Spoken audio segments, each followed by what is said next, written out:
Your mission, should you choose to accept it, is to watch this review because you have already watched Mission Impossible. Or if you have not watched Dead Reckoning, then please stick around because we're talking about it. Hopefully in a non-spoilers way, but if you do get into spoilers, then you're welcome to click away. I'm Daniel. Today with me, I've got Angelina. Angelina, how are you doing today? Hi, how are you? I'm good. I'm good. How's your weekend going? Good. I am still in Florida. I'm going home to LA this upcoming week. I am ready to sleep in my own bed. I'm very excited about that. Yeah, that's always it's like, you the trip always usually starts out you're having fun, Yeah. exploring the world, and then halfway there you're like, okay, now I'm starting to get homesick. Like I've been there. So, Yeah. 3 weeks in, and I'm like, okay, time for my dog, time for my pillows. I'm ready. yeah. Well, you know who's not homesick is Tom Cruise, because he's just as comfortable fighting a bad guy on a train as he is base jumping off a bike, and doing a number of other things in Venice or any number of other countries that uh, his Mission Impossible movies tend to take him. In fact, I think they've been promoting this movie using some stunts that they're going to be doing in the second. The part two of Dead Reckoning, and he's like on a plane somehow, and his haircut is different. Like in this movie he's got shorter hair and then like he's got this long. So I don't know where the story goes from here, but like let's just kind of start from Mission Impossible Dead Reckoning Part 1. It's out in theaters now. You went and saw it. You posted a review out of theater on Instagram, and let's just say that there, yeah, for a movie that's got a 96% critic score on Rotten Tomatoes, the last I checked, and it had like at one point like this, they were marketing it as 99% because there were like 100 reviews in, it was still at 98, 99. It's hmm dropped by a couple of percentage points, but 96 is very respectable. So what do you think about the movie? And like you've had a couple of days to sit on it since you did that out of theater review that a lot of people, well, let's say they weren't a fan of. Okay, to be So how does fair, that Dan, change? I sent Dan two takes of my out of theater review. He posted the most controversial one as clickbait. We'll just It, let you all know that now. Um, wow. Okay. so yeah, you sure did. You know it. Yeah. Um, but with that being said, I don't know why everybody loves Tom Cruise so much. I don't love him. Like, I just don't love him like that. I have to give this movie props in the sense of like, some of the shots were really pretty.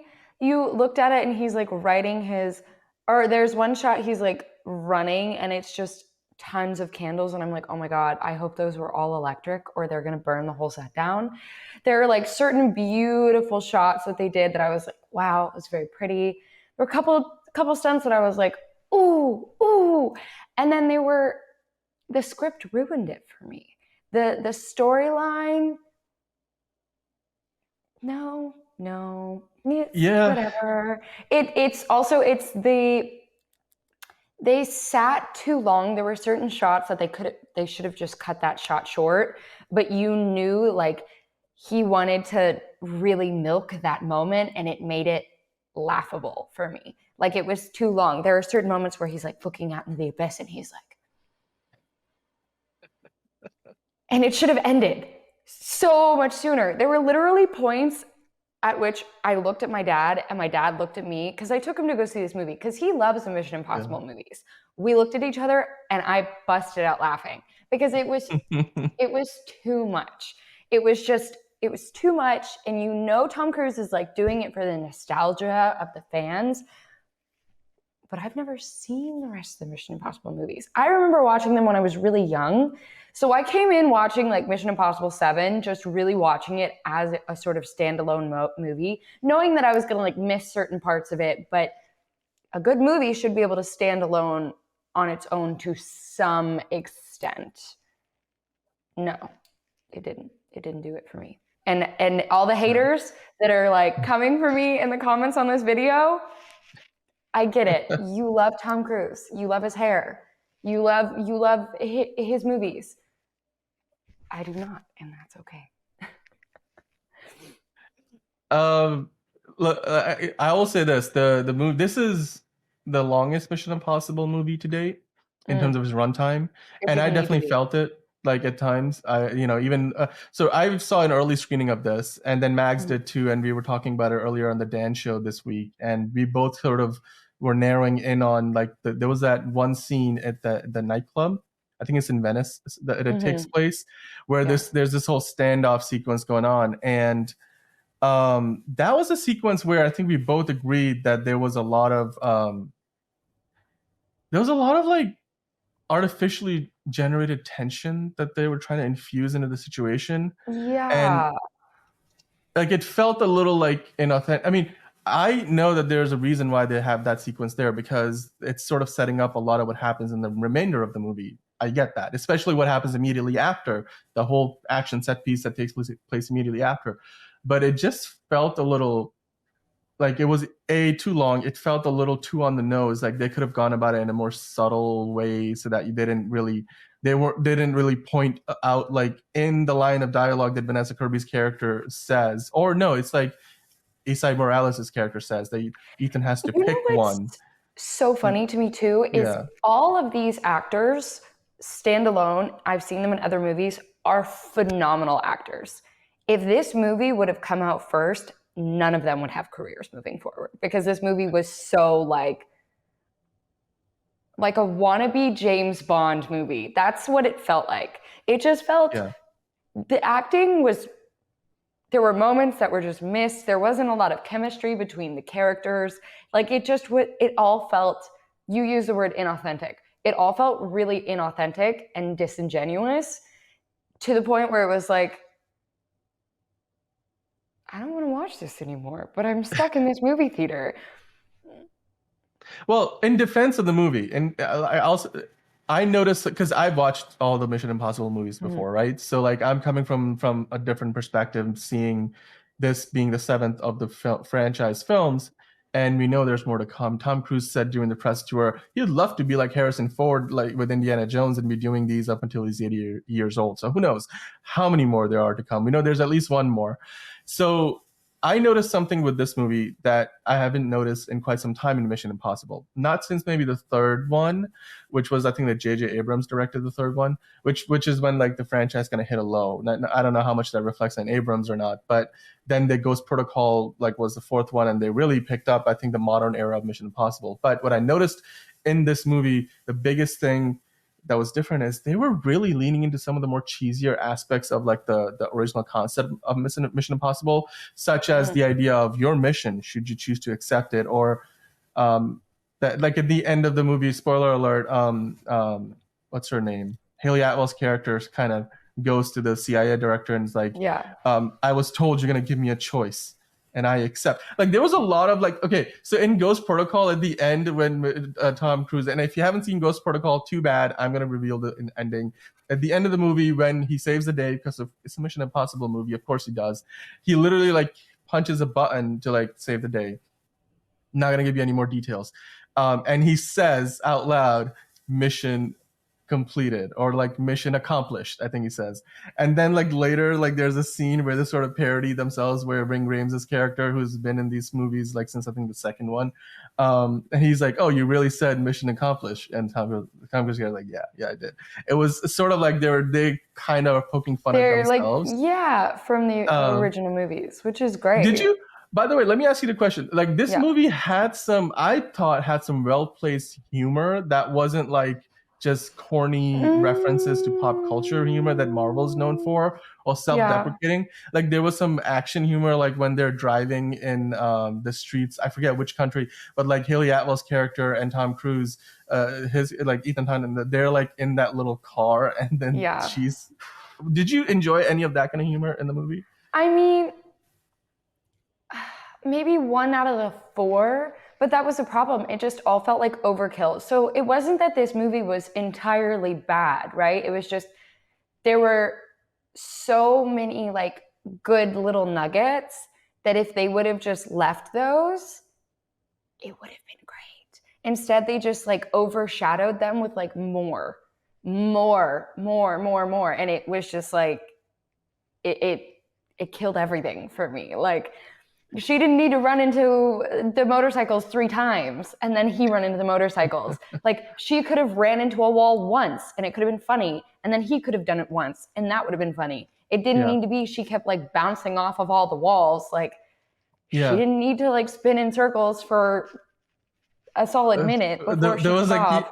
yeah, because Tom Cruise is like, oh, we're taking no, okay, we're not taking a turn. Oh, okay, all right, and then just Exactly. like It I was see your point. overkill. They Yeah, did too much. and I said this earlier in this week too, where we were the review, and basically, like one thing I noticed about this movie, like one of the biggest things, like in addition to the whole like some of the corny aspects of Mission Impossible as a franchise being brought back, that they really, I think, purposefully were avoiding for the last three movies, or minimizing as much as they can, because they were like we get it, like the original Mission Impossible idea from the TV show is a little corny by today's standards, but in this movie, like they really like indulged themselves with the action sequences, and like you Mm-hmm. mentioned, they could have probably cut that a little tighter, and like a few Mm-hmm. things that maybe did it too often, or some of the action set pieces felt a little long. I'm like, I get the point. Like I personally, look, the whole sequence at the end with the train, which is in the trailers and the poster, so people know it exists, that's not a spoiler. That whole sequence where Tom Cruise is like running up the train, and Haley Atwell's character, they're trying to like make sure they don't fall off a cliff. That there's like five or six different train cars that they have to like survive. Yeah. And I was like, after the third one, I get it. Like, Yeah. okay, like we didn't, it almost at times felt like this was Tom Cruise telling us, like, this is me doing my best Charlie Chaplin, like kind of a movie where it's a lot of it is just you're there for the stunt reel, and Yeah. that's you're gonna get as much of that as possible, and maybe even Yeah. too much. And at times it felt like it was taking away from the story because you kind of lost track of what was going on in terms of the narrative tension and at that moment in time, and that was a little concerning, because I'm starting to get like, this has happened before. This is, I think, something that Christopher Nolan struggled with at one point in his career, where, and even now, I think he's sort of on the edge. But I mean, Oppenheimer might, completely change my mind on that. Where I think he's kept going bigger and bigger and bigger, and sometimes I'm like, with Tenet, for example, I was like, he forgot to maybe ground the story and characters Yeah. and tension and good writing as much as it could have. It's still a very, very good movie, Tenet is, but like I just felt like that was maybe where he reached a little too far, and maybe that's what happened in this movie. Like I think the last few Mission Impossible movies are some of the best Mission Impossible action movies. I think even better than some of the Bond movies. I Yeah. still think this one is great. Like the audience scores 95% and the critic scores 96%. So it's hitting with a lot of audiences, but But you know what? It's so it does crazy to me indulge because itself. I feel like Tom Cruise has that kind of hold on people that I don't know if I could compare to many other actors. People are like die hard Tom Cruise fans. And He's I a don't movie know if, star, right? Is he well, the I last movie know. star in Hollywood?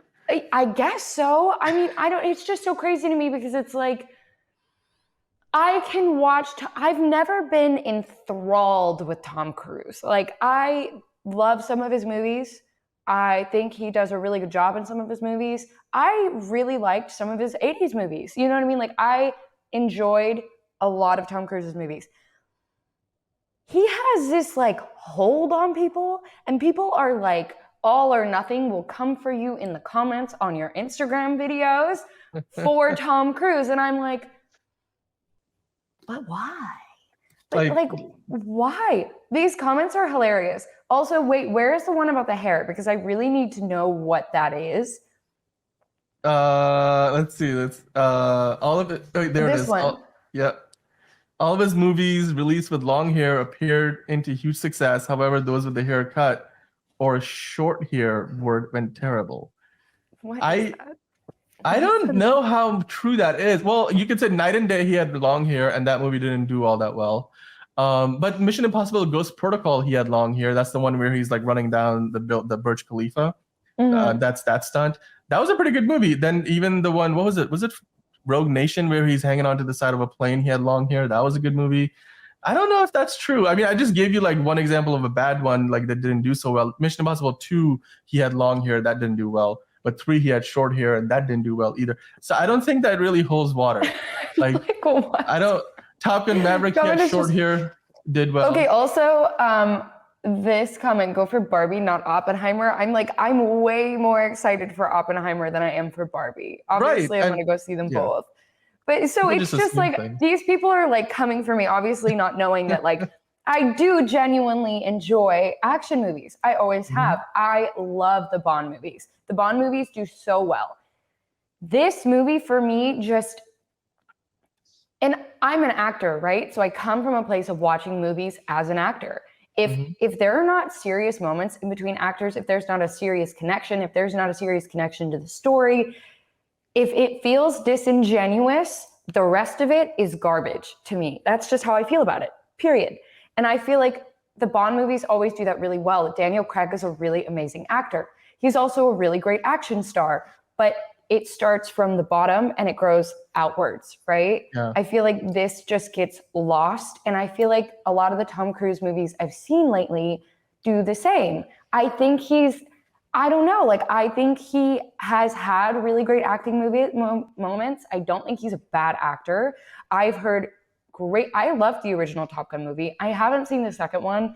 Oh Also, my just God, I was gonna I ask. know I still haven't seen the second one, but everybody talks about it in a way that is like It's really great. incredible. Okay, And I I think you're love gonna like Miles it. Teller. I think I you're gonna love like the Miles second one. Teller. I think Yeah. he's like one of the most talented actors of our time. I just really struggle with some of the Tom Cruise movies because I feel like he forgets that he's an actor first in a lot of his more like recent movies. And so Yeah. for as an actor, I have a hard time watching that because I'm like, I see your point. I almost like I mean, you know what would be great if they did another Les Grossman movie, because then Tom Cruise is playing somebody who is as far apart from his yeah, natural everyday personality as Les Grossman is. But anyway, like Top Gun Maverick, I think it was great.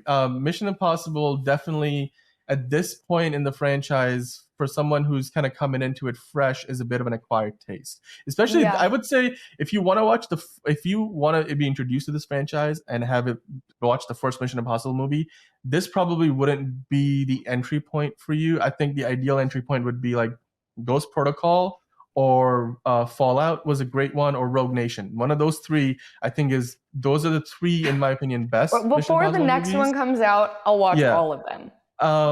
But like, okay, We've let me got a ask you whole this, year. because Yeah. is because you mentioned that Tom, like, he's kind of has that hold on people.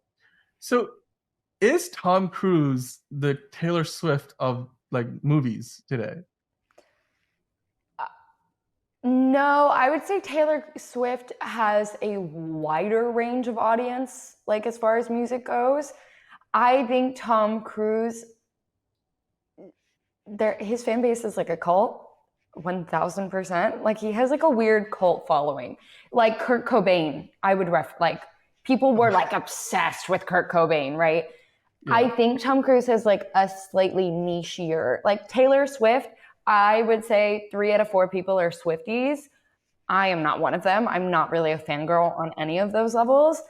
But I look at people and I have friends that I don't even realize are Swifties, and they're like, oh my God, yeah, I just paid $3,000 to go see her concert. And I'm like, my rent?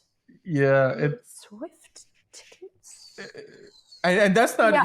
then you got to pay for parking and hotel, and I'm Yeah. like, you're out 10 grand by the time So you see I one wouldn't concert. say that. I wouldn't compare that. Yeah. I think Tom Cruise's fan base is not only like slightly more compact, but also slightly more lethal.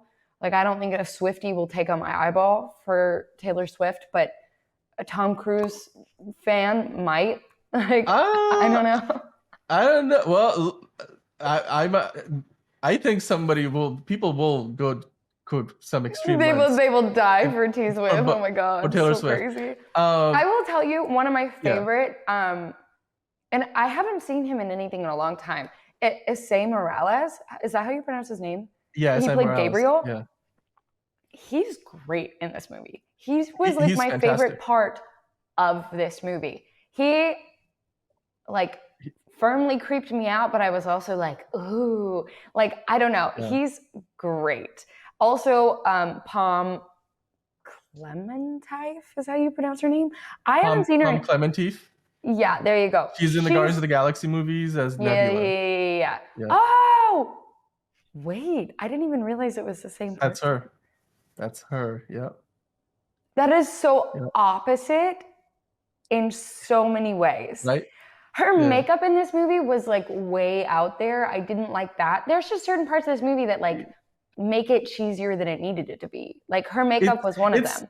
it's very theatrical, and I think that's a reflection Yeah. of the larger movie. Like this movie felt like at the beginning of the movie, there was like this clip with the director and Tom Cruise. Why am I forgetting his name?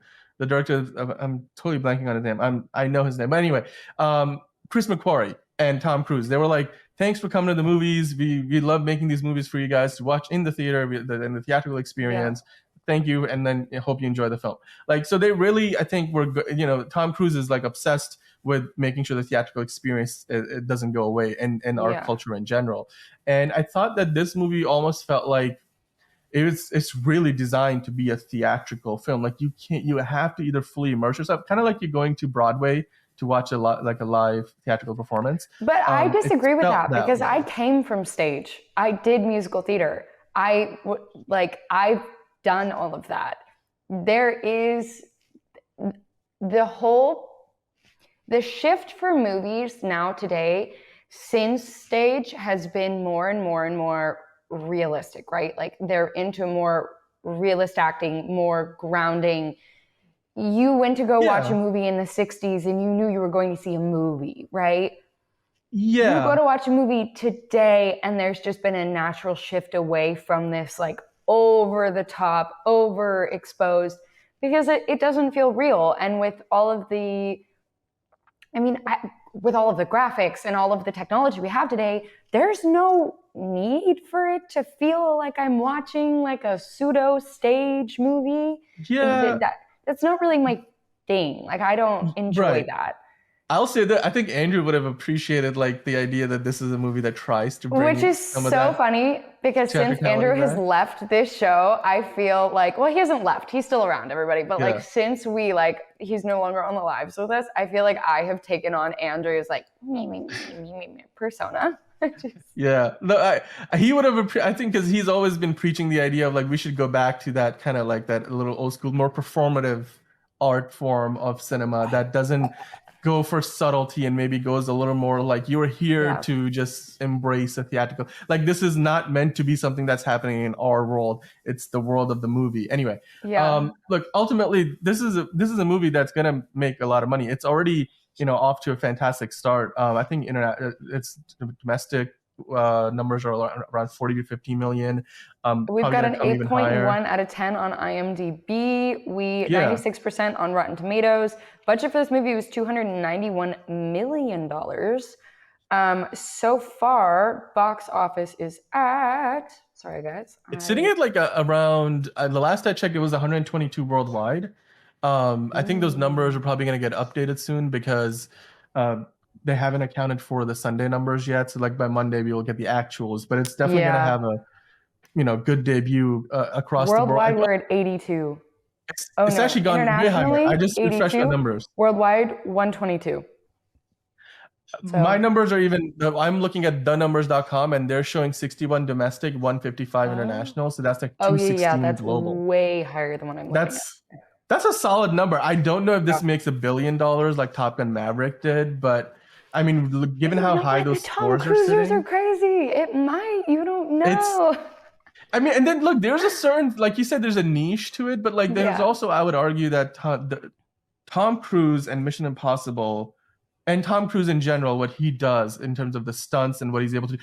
At Mm. the start of this movie, it said it's a Tom Cruise film or a Tom Cruise production. He's the producer on these movies. Yeah. The like, if you watch a Marvel And at movie, it this says a point, he Kevin should be, Feige right? Like, it's production. really his Yeah. name that draws people to come see So this movie.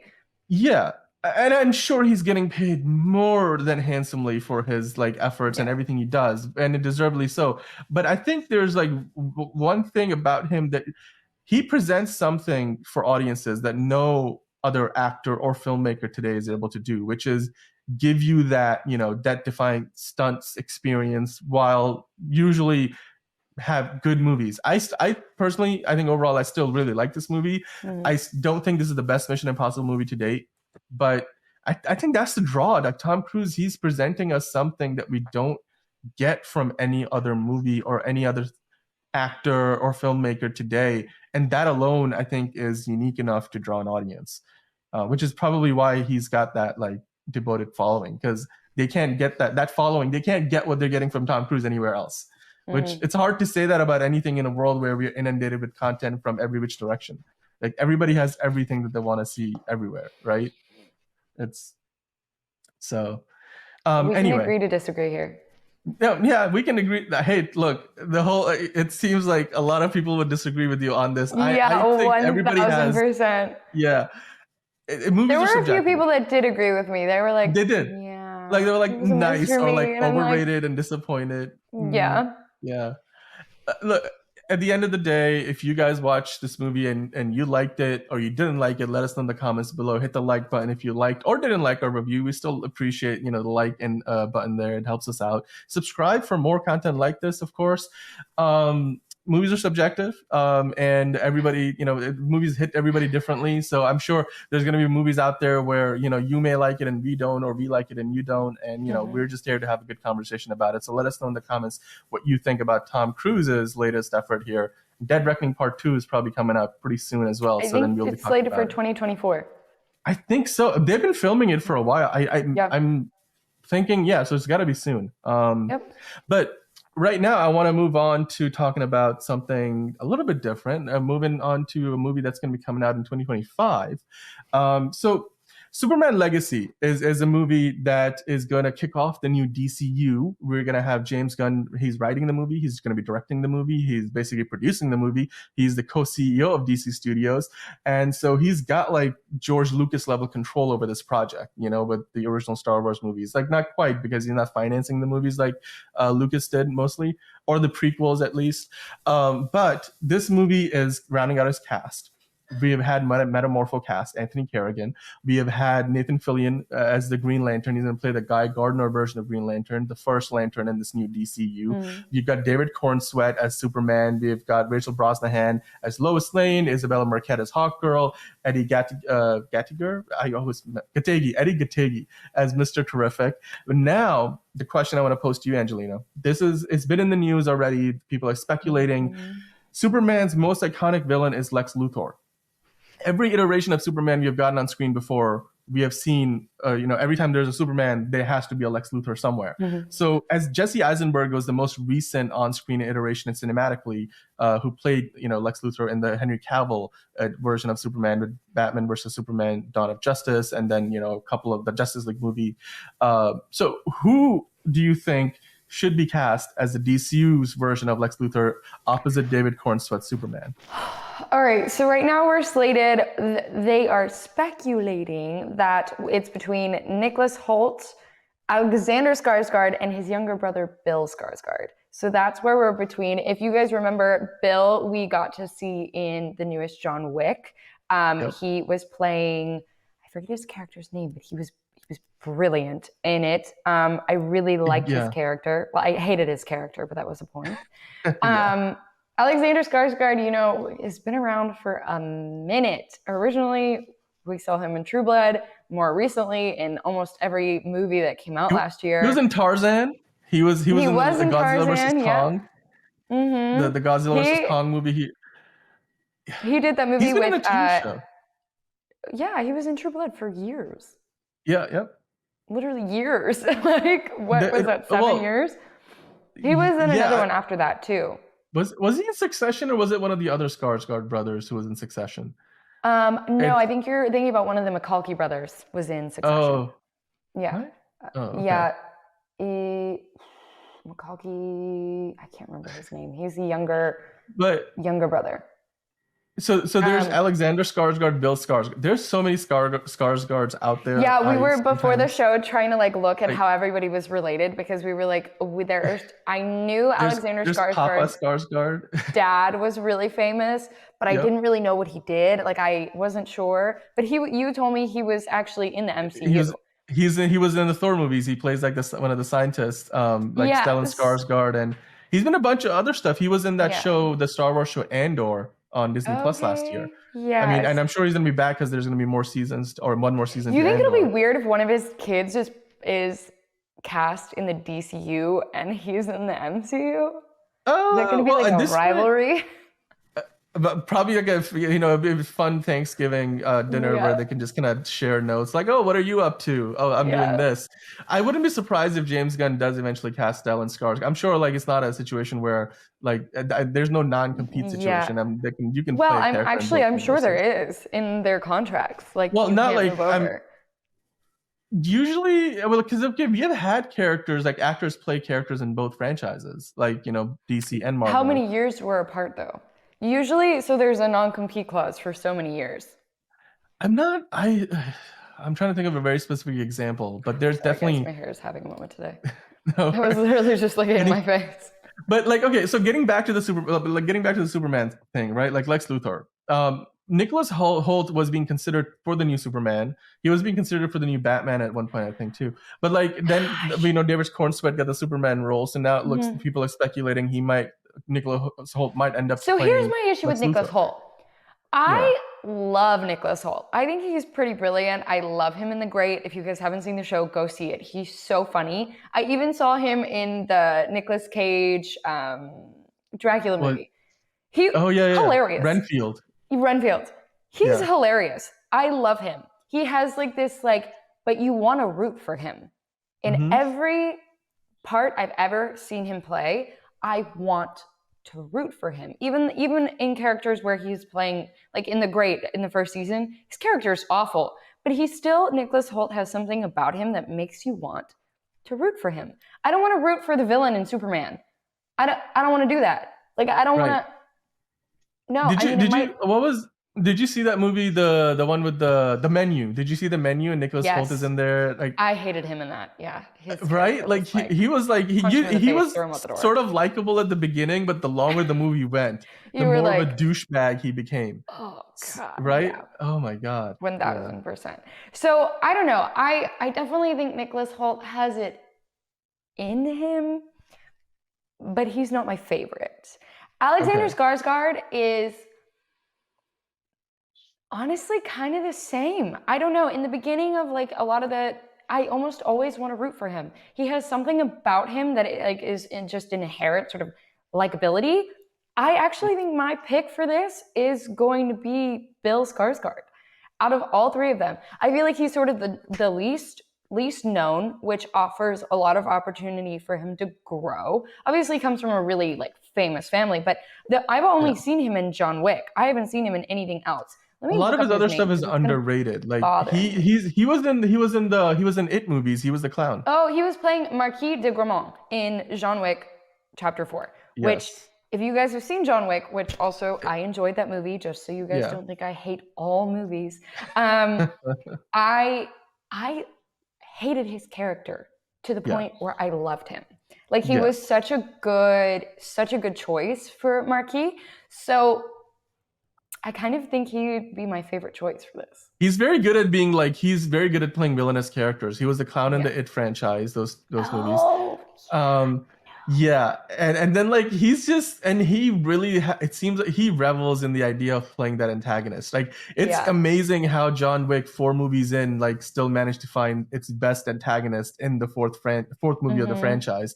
And I think he will have that mean streak. He can bring that to this character of Lex Luthor in a Yeah. way that we haven't seen before, because a lot of the other Lex Luthor iterations, whether you look at the Gene Hackman version or even the Kevin Spacey version, what was the Jesse Eisenberg like had this neurotic version of Lex Luthor, like or I'm trying to think back to what's Gene Hackman was the Christopher Reeve version. So like they all kind of brought something different. A lot of them were sort of understated. They were sort of like heroes to the world, but villain like to the audience watching the Superman movie, because they sort of like do their stuff under the cover of being this nice philanthropic billionaire. Yeah. Whereas I think Bill Skarsgård's character could play like a very cynical version of Lex Luthor that's sort of connects to like what we see today with a lot of executives who could be like tone deaf about what sometimes they make comments and they come across as like, what the heck are you talking about? This is not the right time to say stuff like that. And maybe they don't realize they're saying stuff like that. And so they embrace the role of like, yeah, I'm okay with being antagonized. I'm still walking away with millions of dollars and I'm still a billionaire. I think that's what Bill Skarsgård could bring to this role. Yeah. And that would be such like that'd be really, really interesting to use as a foil for Superman, a very earnest Superman that James Gunn is going for. I love your pick. I think that would be my favorite pick too. Yeah, I just like I'm excited. I'm excited for that. I honestly I hope it's him. Yeah. Yeah, I mean, look, we're gonna probably find out hopefully soon, but I mean, well, They might pull out somebody completely out of the woodwork. You never know. yeah, Like, it's possible. yeah. I mean, for all these other some of these other castings you've got in the last couple of weeks, they haven't really been casting that we expected. Like, I didn't think David Cornsweet would be the Superman that we would have Yeah. gotten, or Nathan Fillion would be playing a Green Lantern. Like it's and Anthony Kerrigan as Metamorpho. Like, there's Well, a all lot of honestly, all of it. unexpected. I wouldn't have gone for Yeah, Rachel Brosnahan for Lois Lane. yeah. That feels like But, completely out of nowhere for me. But I'm excited well, to see her. Yeah. hopefully we will get an announcement soon. I know that things might get held up because of this the WGA well, not the WGA but the The SAG WGA after and the strike SAG and SAG strike, after all of strike. them, all of the But I mean, strikes. there's so much going on and so much that's not going on in Hollywood. And so hopefully, productions can get back on track and people can get back to work sooner than later. But on DCU Daily, we'll keep following any kind of story that comes out regarding the Superman legacy and any other DCU projects. So, keep coming back here every day. We'll give you guys the latest updates, breaking news, as well as reviews and previews of movies to come like Blue Beetle and Aquaman. Until the next one, it's been fun on DCU Daily. And, like and subscribe, leave a comment below, and we'll catch you next time. So now let's switch gears. We talked about briefly the idea that we may not be getting a casting announcement for Superman Legacy's version of Lex Luthor for quite some time to come. I mean, and we had this barrage of announcements happening within the last 2 weeks because it seemed like people were anticipating in Hollywood that there was going to be a strike. And yeah, not the WGA strike. That's already in its third month. I'm talking about the SAG-AFTRA strike. The SAG-AFTRA strike is on. It's the first joint strike since 1960, where the writers and actors are both on strike. In 1960, Ronald Reagan was the SAG president. It's the first time the actors have gone on strike since 1980, period. So it's been like almost half a century since they've been on strike, and almost like 2/3 of a century since there was a joint strike. This is historic. The last time in that joint strike in 1960, that's where the SAG was able to get residuals. That's where residuals come from because of that joint strike. So I want to ask you, like, Angelina, where do things stand now? You are based in LA, Mhm. and you have a lot of friends who are part of SAG. So, and you, I'm sure, have worked on projects that are unionized. So, Mhm. where do things stand? What is the boots on the ground situation, and what is the outlook amongst actors? Like, where do you think things are going? So, yeah, I mean, as of right now, like the whole thing I've been saying the whole time is reiterating we will strike if we have to strike. And that is basically where they were at. They waited it out. They extended the negotiations 12 days, which is a long time to extend negotiations. They did not make enough headway in the 12 days. And so Fran Drescher is like, we're striking. That's what we're doing. It has to be done. Obviously, there's a lot of tone deaf comments from CEOs. Like Bob Iger's comment was like, I'm sorry, I find it very concerning that you don't care enough about your actors or your writers, but that's fine. So, it's a very interesting sort of situation. WGA's process right now, they're just going to wait them out. At this point, they're 3 months in. They're like, we'll wait you out. You're going to run out of content eventually. Yeah. That they were saying like the strategy. Some insider said the strategy is to wait until the writers start losing their houses and can't make their Okay. mortgage I payments. mean, And I saw. Okay, so what's his name? He plays Hellboy. Is he Ron Perlman? Am I?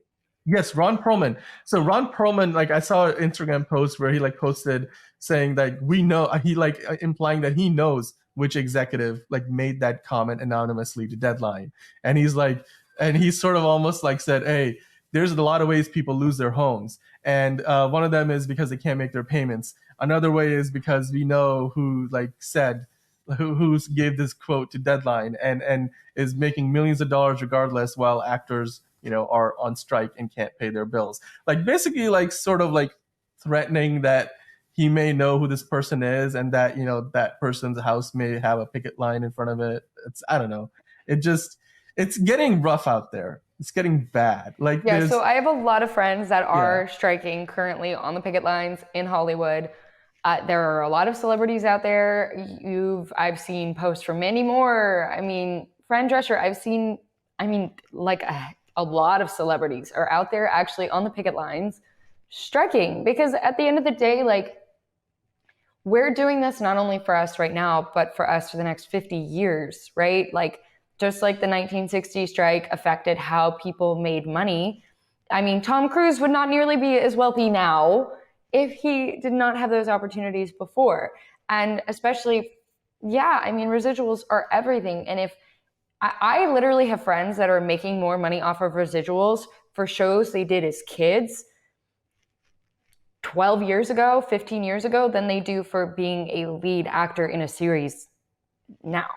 And that's the biggest issue is like, I am not only trying to save up money to join SAG and to do this and to do that, but even if I do all of these things, I still might not be able to pay my bills. I have a friend that literally was a supporting lead on a huge like crime show.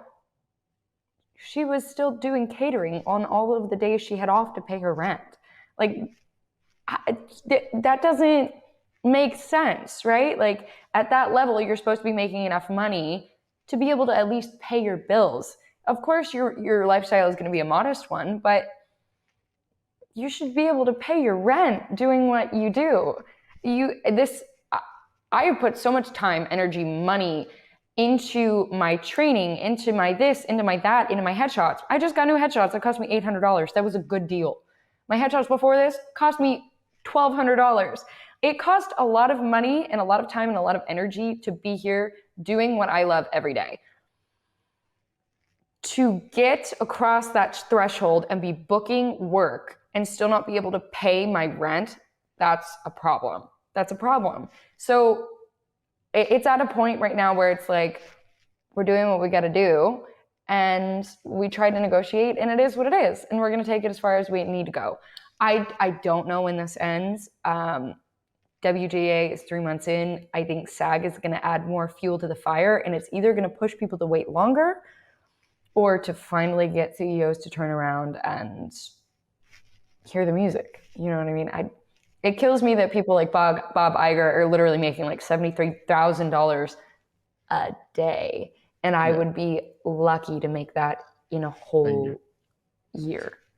That's Yeah. a problem. Yeah, I mean, and even like what Bob Iger said, some of his comments, like he's not somebody, he's of all the executives in Hollywood, he's not somebody you would think would be making a relatively tone deaf comment the way he did.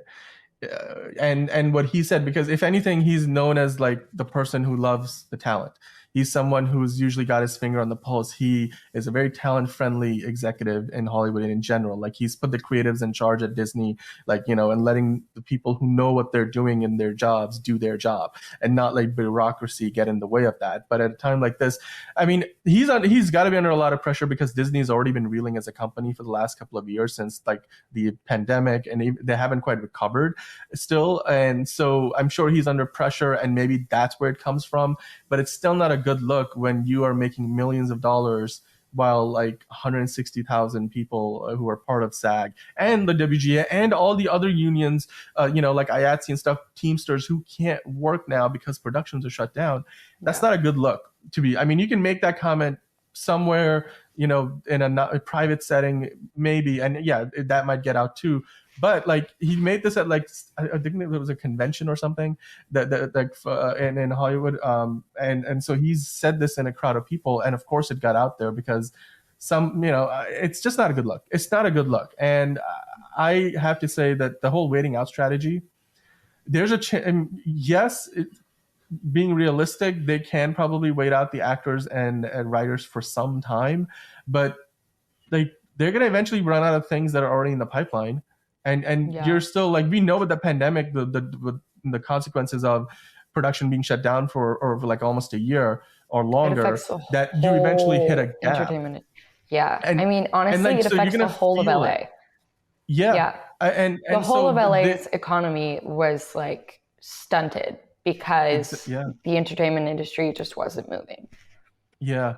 I mean, it's which affects California as a whole, which is one of the states that helps control the economy of the whole country. So it affects yeah, everything. yeah. I mean, And even like everything. production in Vancouver, production in Louisiana, production in Atlanta, production in like Yeah. Northeast New York, Boston, like all these other areas where you have like, in Chicago, like all, because SAG is like, it's they're all like MPTP, their signatories, then shows and movies are being filmed all over the place, even Mm-hmm. shoots like internationally. If it's a SAG, Yep. unionized shoot, they can't do anything. Like Deadpool 3 stopped filming. And Like it's, SAG is even putting out sort of notes like, hey, non-union actors, if you work with any of these companies that we are on the list that you can't work with, you will never be able to join SAG. So SAG is covering all their bases, because yeah, I'm sure these people are like, well, we'll just get non-union to do it. And me as a SAG-E actor, there's no way in hell I will do that. I'm not going to risk the rest of my future just because you want to use me to try to like not pay the rest. yeah, No, yeah. no, absolutely not. And I And don't that's know totally many fair. non-union actors that would agree to do that. Yeah, I'm literally, if my agent sends me out on something, I will tell him no. Because there's a list. SAG put out a list. You can work with these people, you cannot work with these people. There is a compacted SAG list. If you go to their Instagram, their website, they have a list of people that you can and cannot work with during this time. I will adhere to it. I don't know any other actor that wouldn't. And that's just what it is. yeah, yeah. So, It's we're just at the beginning now, it seems like, right? Like this could go yeah. on for months and months, and hopefully there'll be a resolution sooner than later, because there's definitely like real people who are, have lost jobs and are not going to be able to pay their bills. It's going to get worse, and it's going to get worse for the studios too. I mean, they may not feel the hurt as soon as, the actors and the writers on strike are. And it's also for the consumers. Like, we're eventually going to run out of things, the new things to watch. Like, that's not an infinite pipeline. It's going to like start to dry up. So we're going to keep following this story here, on the show, and hopefully, there's a light at the end of this tunnel. There has to be, for the better of, Hollywood as an industry in general. But yeah, if you guys are, in LA, if you are on the picket lines, we, hope that you are staying hydrated, that you are, taking care of yourself. And of course, if you have some experiences you'd like to share with us, you can leave those in the comments below. If you like our coverage of the SAG after strike and the other content we create, you can hit the like button. That also helps us out, and subscribe and keep coming back for more. We are going to be talking about this, I'm sure, in the weeks to come as things develop. So right now, we're going to take a bit of a break, and they'll be right back. And we're going to be talking about Barbenheimer. We're going to be looking ahead to the big event that is Barbie and Oppenheimer coming out on the same weekend. So be right back. All right, we're back on the show, and we're gonna finish things off today talking about Barbenheimer. So, what is Barbenheimer? Let's kind of break it down, right? Like the first part, Barben, I think refers to Barbie, and then Enheimer refers to Oppenheimer. Hopefully, you got that right. I just know there's gonna be this big event. It's gonna be this cultural, iconic moment in time. Are you gonna go see either of the movies, Angelina? I'm already thinking about going to see both of them like back to back. I am so excited. I'm excited for Barbie, but I'm mostly excited for Oppenheimer. I'm also so excited because the marketing for these movies has been done so well. The actors are literally like cross pollinating, helping market the other movies, because they're like, we understand that these are two huge movies opening the same exact weekend. And they're all supporting each other, which makes me want to support them even more. I'm stupid excited for Oppenheimer. Look, it's so. I am on the same page with you. I'm probably gonna do a double feature, or I Mm-hmm. may end up watching both movies multiple times this weekend because I want to see them with multiple people. Like, and Yeah. so you may do it in different screenings. But I'm really excited. It's also kind of like really weird, and not weird, but maybe like a very unique. Let's call it unique. That situation where we have seen this happens. It's happened before, where you'll have two big studio movies come out on the same weekend. But never have I ever seen a situation where like the two movies are like they're supporting each other, and they're like you can go see one and also see the other, and like you can support both, and like we're gonna go see the other movie, like the like what Hmm. was it, Margot Robbie and Greta Gerwig like showing off their Oppenheimer tickets, or Yeah. Robert Downey Jr. being like, yeah, I'm gonna go check out Barbie. Like it's you usually don't get that kind of like open camaraderie like for the Yeah. betterment of like the movies in general. It's unique. It feels different. Maybe do you think that has to do with the fact that these two movies couldn't be more different from each other? Because generally, like a lot of times, you have like when there's two big studio movies, they're kind Yeah. of sort of similar and aiming for the same audience. And if that, yeah, is that the reason why you think? I mean, I think that has to be a huge part about it. I also feel like it also has to do with the fact that these are some of Hollywood's top names. And once you get to that sort of top, I mean, we're talking literally Ryan Gosling, Margot Robbie, Cillian Murphy, Robert Downey Jr., Christopher Nolan. Like these are all star power names. And to do anything other than what they're doing, I think would be kind of not nice. Not nice. So I love that Yeah. they are supporting each other, but also, when you're, I think there's a genuine, I really want to go see both movies. I'm sure on that level, they both feel the same way. I really want to go see this movie. Obviously, Barbie is going to be like a historic movie. There hasn't been a Barbie movie in a really long time, if ever. Has there ever been a major Barbie movie? I don't think, no, not like not like a studio Not of live this action. nature. Yeah. No. Yeah. So this is like a historic movie for Barbie. I don't know a single I don't know a single woman my age that didn't play with Barbies at some point. Period. I went from Barbies to Bratz dolls to GI Joes. Like I loved all of them. But GI it Joes. I did. Well, I was kind of a Oh, tomboy when okay. I was a little kid. Um Yeah. so, and I always played with GI Joes with my godbrother. So Nice. we did the things like That's GI awesome. Joe, I Barbie. We just loved wouldn't have them. expected to like Barbie to The Bratz to cross GI pollination. Joe. Yeah. That just like Well, you just were like on this path and you just like took a left turn yeah. or It was something. It like, was just look, all okay. of them. I loved Yeah. all of them. Um, and I think it's going to be a really great movie. I love Ryan Gosling. I mean, he's hilarious. Margot Robbie has Yeah. obviously shown us that Yeah. she's an incredible actress. But then you Yeah. have Oppenheimer.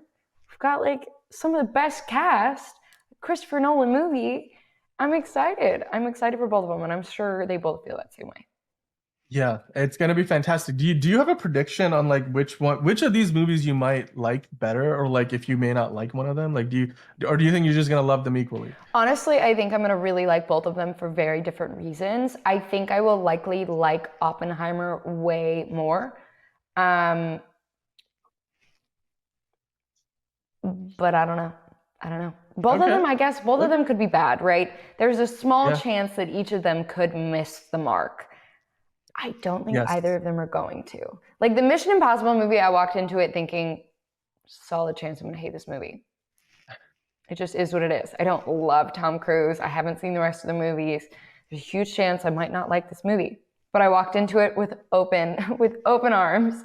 I felt the same Yeah. way about John Wick, right? But I was pleasantly surprised with John Wick because Keanu Reeves just something about it that I'm like, okay, all Yeah. right, I'm into it. He does a lot of his own stunts too. He doesn't like Mm-hmm. hang on to planes and stuff or just like base Yeah, jump off a that's motorcycle, true. but Does Tom Cruise actually do all of that on his own? yeah, yeah. I mean, they have harnesses and stuff. Like if you've seen the behind the scenes, if you haven't, go check out the behind the scenes for the motorcycle base jump stunt and how they Yeah. filmed it. So he's and in that one you can't have a harness. You're base jumping, so like he's got a parachute, and he did that like 6 times in one day, and then they probably had like multiple days of him doing it Mm-hmm. because then he was like, oh, maybe I should have. Opened my parachute a little bit later. Maybe I did this. It's like he's a perfectionist too, and yeah, yeah. John Wick. You see some of the behind the scenes for that movie, Mm-hmm. and Keanu Reeves is doing he's doing his stunt driving some of it. Like he's doing there's a spinning shot where he's shooting at somebody while he's Yeah, spinning that's the really car around. He's done on his. I mean, but like nobody takes it to the extreme that Tom Cruise takes it. Not Why are even we like talking about Tom Cruise? We're talking about Barbenheimer. Barbenheimer. I'm just okay. We got distracted, but like Barbenheimer, right? Like I consider myself almost like basically a disciple of Christopher Nolan. Like I A want to make disciple of movies like Christopher Christopher Nolan. Nolan. Yeah, Actually, did like you as a join the filmmaker, Christopher Nolan philosopher. cult? There's a I, cult for Tom Cruise and Christopher Nolan. You joined Christopher I Nolan's. probably like I didn't know about the cult, but if there was if you're referring to just general like devoted fandom, then yeah, I've been on that train Yeah. for a long All time. right. But I'll be honest about the Barbie movie. That movie's first trailer was so mind-blowingly good, with like the teaser trailer being that rip off of the 2001: A Space Odyssey, with Mm-hmm. like the big Barbie. I'm like that they got me. They got me right then, and I'm just like, and then you got Will Ferrell playing like a Mattel executive. That just giving me those Lego movie vibes. I'm Yeah, like, I'm in 1000%. for it. I am in for it. They're gonna be so like, and that's the thing. I asked this question earlier, and like my answer to that would be that these two movies couldn't be more different from each Yeah, other. And I think that's one of the big draws here is that you will have two very different experiences watching these movies. And I totally think people different. would Yeah. really enjoy their time at the theaters because you can have the laughs, and I'm sure there's gonna be some like dramatic moments or like some heartbreaking moments in Barbie as well. We've already gotten hints at that from Greta Gerwig on the press tour.